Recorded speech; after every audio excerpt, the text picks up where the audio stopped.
राष्ट्रपति ने दोनों को सुप्रीम कोर्ट का जज नियुक्त कर लिया है। नियुक्ति को लेकर केंद्र सरकार ने अधिसूचना भी जारी कर दी। इससे पहले ही भारत 24 ने आप तक की जानकारी पहुंचा दी थी और अब भारत 24 की खबर पर एक बार फिर से मुहर लगी है, क्योंकि अब वो नाम भी सामने आ चुके हैं। 2 हाईकोर्ट के चीफ जस्टिस सुप्रीम कोर्ट के जज नियुक्त हुए हैं। सुमित हमारे साथ, हमारे लीगल एडिटर इस वक्त कनेक्टेड है। सुमित, पहले ही आपने बता दिया था भारत 24 की खबर पर एक बार फिर से मुहर लगी है। 2 नए जजेस सुप्रीम कोर्ट को मिल चुके हैं।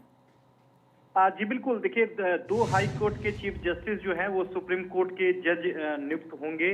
बाकायदा नियुक्ति की जो मंजूरी है वो राष्ट्रपति की ओर से दे दी गई है और इसको लेकर जो कानून मंत्रालय है वो नोटिफिकेशन भी उसने जारी कर दिया है। काफी दिलचस्प बात है कि इस पूरे मामले में कॉलेजियम में काफी विवाद हो गया था। कॉलेजियम की जो एक सदस्य थी जस्टिस बीवी नागारत्ना, उसने जस्टिस विपुल एम पंचोली जो पटना हाई कोर्ट के चीफ जस्टिस हैं उनकी सुप्रीम कोर्ट में नियुक्ति को लेकर आपत्ति जताई थी, असहमति जताई थी। लेकिन असहमति के बावजूद केंद्र सरकार ने नियुक्ति को मंजूरी दे दी है।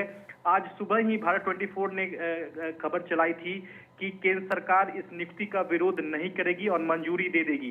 तो जो भारत 24 ने जो बात कही थी वही केंद्र सरकार ने भी नोटिफिकेशन के जरिए साफ कर दिया है कि दोनों हाई कोर्ट की जो 2 हाई कोर्ट के जो चीफ जस्टिस होंगे, बॉम्बे हाई कोर्ट के चीफ जस्टिस आलोक आराध्य जो है वो सुप्रीम कोर्ट के जज नियुक्त हो गए हैं। पटना हाई कोर्ट के चीफ जस्टिस विपुल एम पंचोली जो हैं वो सुप्रीम कोर्ट के जज जो हैं वो नियुक्त हो गए हैं।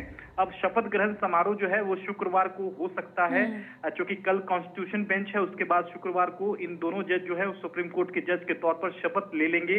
और सबसे अहम बात है प्रिया की अभी सुप्रीम कोर्ट में जजों की जो स्वीकृत संख्या जो है वो 32 है। इन दोनों जजों के शपथ लेने के बाद 34 संख्या जो हो जाएगी, जो कि पूरी संख्या सुप्रीम कोर्ट में जजों की बढ़ जाएगी। तो अहम ये सरकार ने फैसला लिया है। कॉलेजियम की एक सदस्य के विरोध के बावजूद भी इन नियुक्ति को मंजूरी जो है वो केंद्र सरकार की ओर से दे दी गई है। बहुत शुक्रिया आपका सुमित, तमाम बातचीत और जानकारी के लिए।